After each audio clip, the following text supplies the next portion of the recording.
We committed to secure your growth and capital.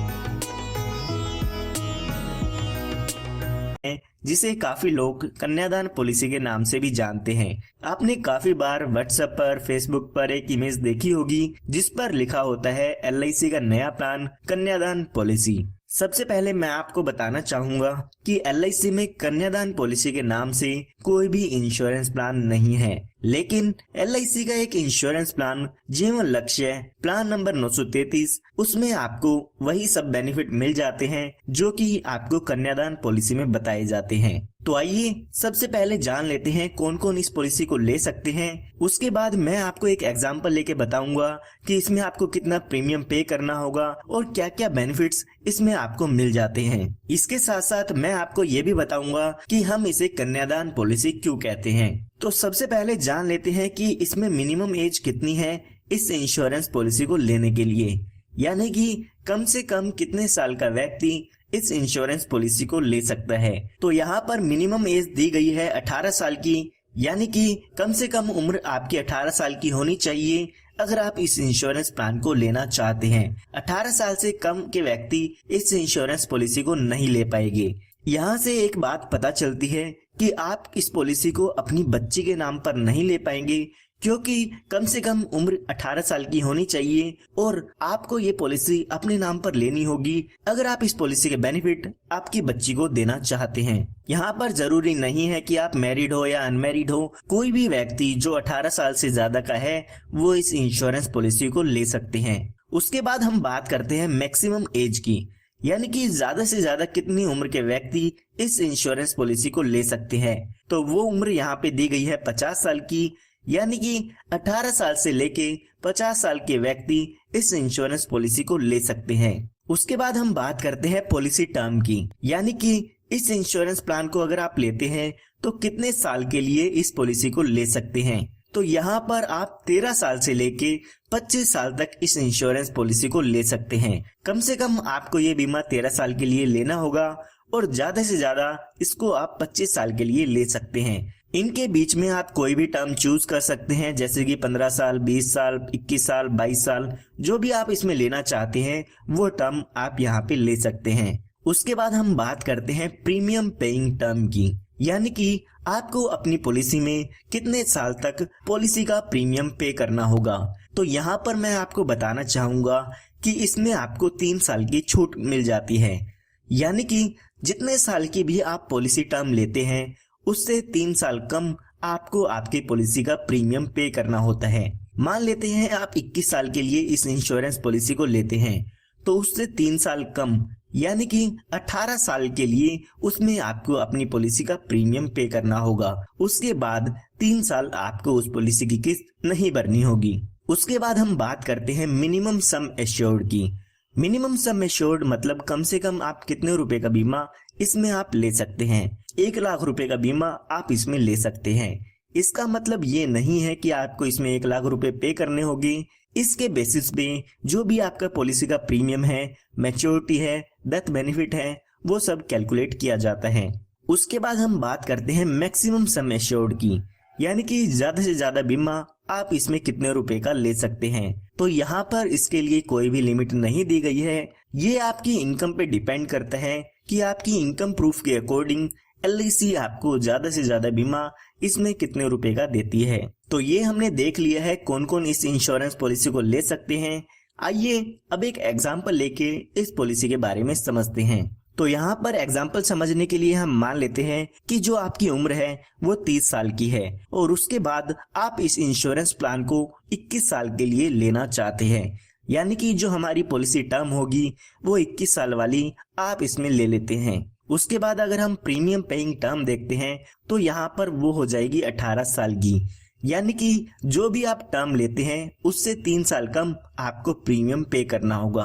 यहाँ पर आपको 18 साल प्रीमियम पे करना होगा अगर आप 21 साल के लिए इस पॉलिसी को लेते हैं। उसके बाद हम सम एश्योर्ड मान लेते हैं 10 लाख रुपए का, यानी कि 10 लाख रुपए का बीमा आप इसमें लेना चाहते हैं। तो अगर हम इस पॉलिसी के प्रीमियम की कैलकुलेशन देखते हैं तो यहाँ पर लगभग 53,140 रुपए के करीब आपको पहले साल में इसका प्रीमियम पे करना होगा। उसके बाद बाकी के बचे सालों में आपको 51,995 रुपए एक साल में इसका प्रीमियम पे करना होगा।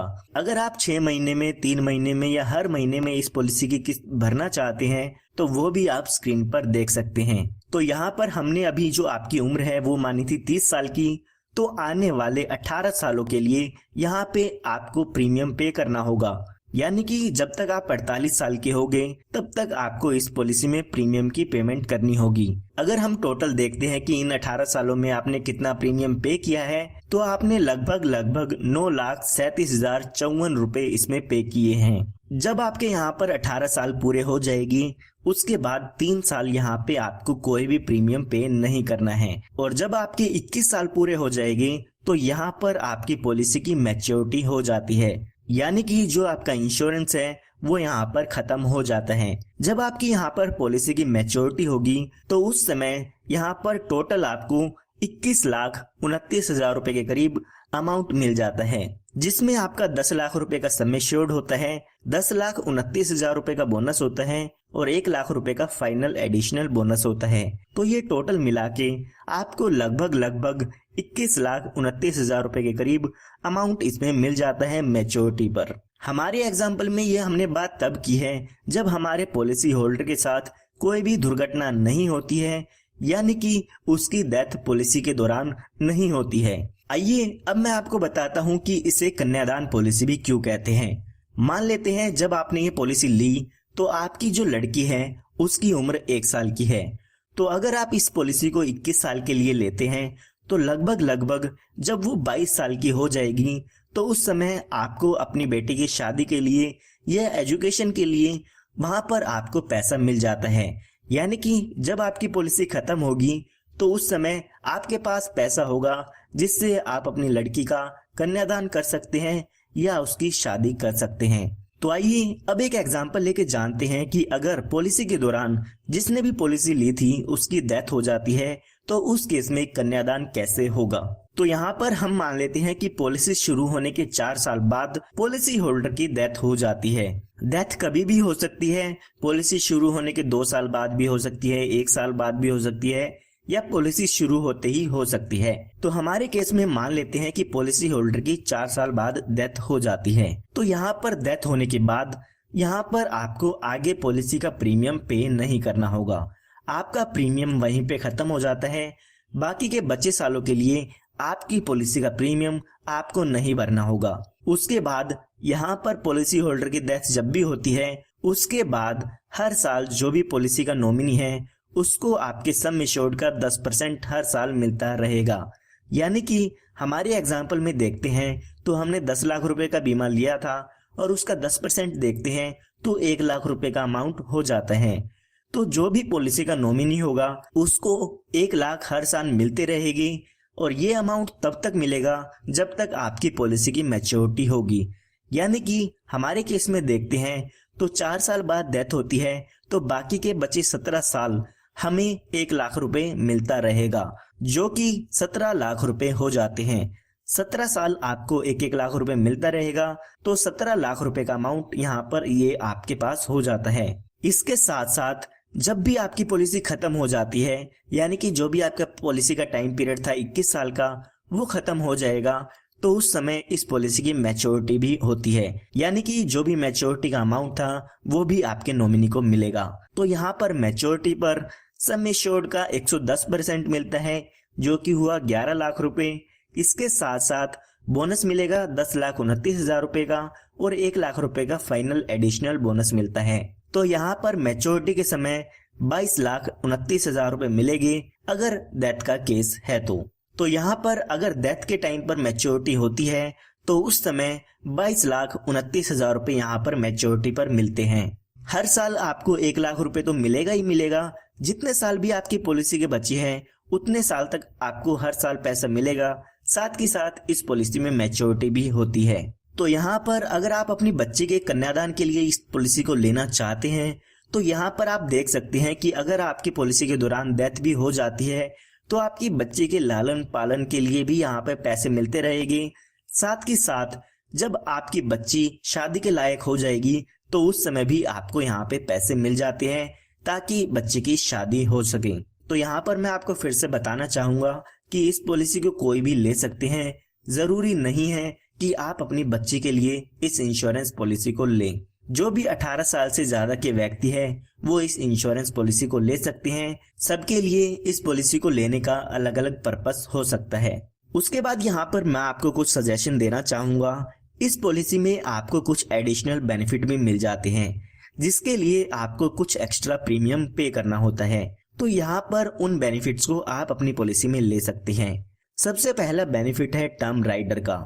अगर आप अपनी पॉलिसी में टर्म राइडर ऐड करा लेते हैं तो जब भी आपकी डेथ होगी, यानी कि नॉर्मल डेथ होगी, तो उस केस में 10 लाख रुपए का सम एश्योर्ड मिल जाता है। अगर हम अपने एग्जाम्पल में देखते हैं तो यहाँ पे हमने देखा था कि 4 साल बाद पॉलिसी होल्डर की डेथ हो जाती है। तो अगर आपने पॉलिसी में टर्म राइडर लिया है तो जब भी डेथ होगी तो यहाँ पर 10 लाख रुपए का अमाउंट मिल जाएगा, जो कि आपका सम एश्योर्ड होता है। यानी कि जो आपको बेनिफिट मैंने आपको बताए हैं वो तो मिलेंगे ही मिलेंगे, साथ के साथ जब भी नॉर्मल डेथ होती है उस केस में 10 लाख रुपए का अमाउंट और आपको मिल जाता है। इसी तरह से यहाँ पे दूसरा बेनिफिट जो आप ऐड करा सकते हैं वो है एक्सीडेंटल बेनिफिट राइडर का। यानी कि अगर पॉलिसी होल्डर की डेथ एक्सीडेंट से कारण होती है तो इसका फायदा आपको मिलता है। यहाँ पर अगर पॉलिसी होल्डर की डेथ एक्सीडेंट के कारण होती है तो जैसे कि मैंने आपको बताया, जो आपको बेनिफिट मिलने थे वो तो मिलेंगे ही मिलेंगे, साथ के साथ 10 लाख रुपए आपको एक्सीडेंटल बेनिफिट राइडर के भी मिलते हैं। यानी कि हम टोटल इस पॉलिसी के बेनिफिट देखें तो यहाँ पर अगर एक्सीडेंटल डेथ होती है और आपने एक्सीडेंटल बेनिफिट राइडर भी ले रखा है और यहाँ पे टर्म राइडर भी ले रखा है, तो डेथ के केस में यहाँ पर आपको 20 लाख रुपए मिल जाएंगे।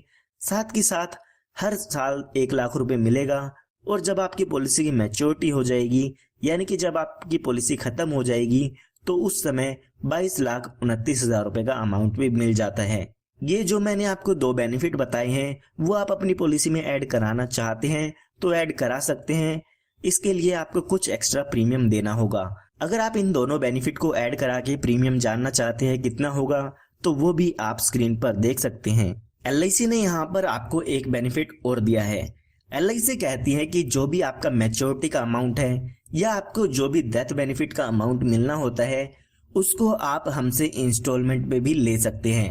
5, 10 या 15 साल की आप इंस्टॉलमेंट उनसे बनवा सकते हैं। जो भी आप इंस्टॉलमेंट बनवाते हैं उस पर LIC आपको इंटरेस्ट भी देती है। इसके लिए LIC आपको ऑप्शन देती है, पॉलिसी के दौरान आपको बताना होगा LIC को कि पॉलिसी खत्म होने पर आप इस पैसे को एक साथ लेना चाहते हैं या आप इंस्टॉलमेंट में लेना चाहते हैं। जैसा भी आप कहते हैं उस तरीके से LIC आपको आपके पैसे को आपको दे देती है।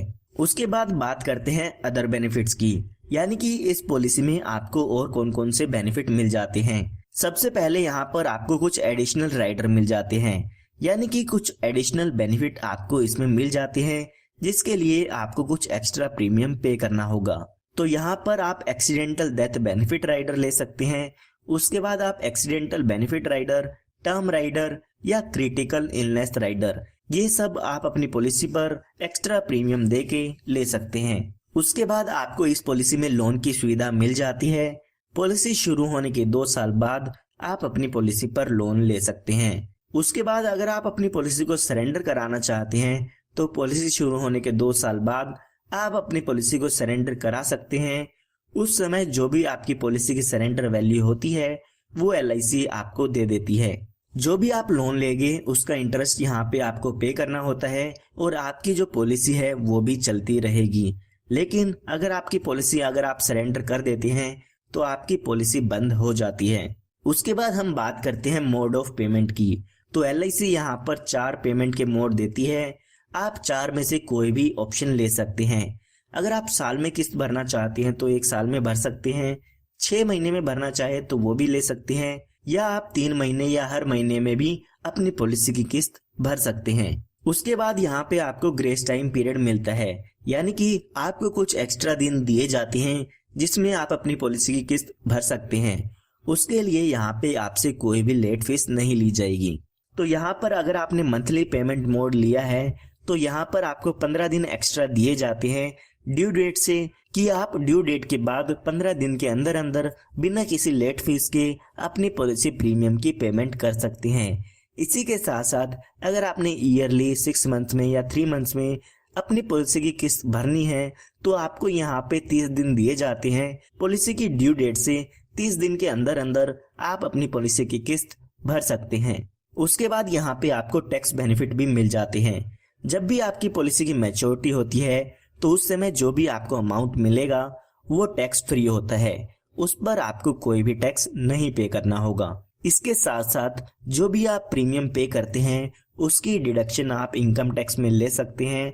जो भी इनकम टैक्स रूल्स हैं उसके हिसाब से आप यहाँ पे इसकी डिडक्शन ले पाएंगे। उसके बाद हम बात करते हैं रिबेट की, यानी कि अगर आप यहाँ पे ईयरली मोड चूज करते हैं तो आपकी प्रीमियम का यहाँ पर 2% आपको डिस्काउंट मिल जाता है। इसी तरह से अगर आप यहाँ पे 6 महीने वाली किस्त का ऑप्शन चूज करते हैं तो आपके प्रीमियम पर यहाँ पे 1% का डिस्काउंट आपको इसमें मिल जाता है। तो उसके बाद बात आती है रिवाइवल की। कई बार ऐसा होता है कि जो आपकी पॉलिसी है वो टाइम पर प्रीमियम ना पे करने से आपकी पॉलिसी बंद हो जाती है और उसको आप बाद में फिर से शुरू कराना चाहते हैं। तो LIC यहाँ पे आपको 5 साल का टाइम पीरियड देती है। 5 साल के अंदर अंदर आप अपनी पॉलिसी को फिर से शुरू करा सकते हैं। तो उम्मीद करता हूँ आपको LIC के प्लान जीवन लक्ष्य प्लान नंबर 933 के बारे में समझ में आ गया होगा कि इसमें आपको क्या क्या बेनिफिट मिल जाते हैं और कौन कौन इस पॉलिसी को ले सकते हैं। फिर भी अगर आपको कोई डाउट है तो कमेंट में पूछ सकते हैं और आप हमारे चैनल को सब्सक्राइब कर सकते हैं ताकि इस तरह की लेटेस्ट वीडियोस आप सभी को हमारी तरफ से फ्री में मिलती रहे।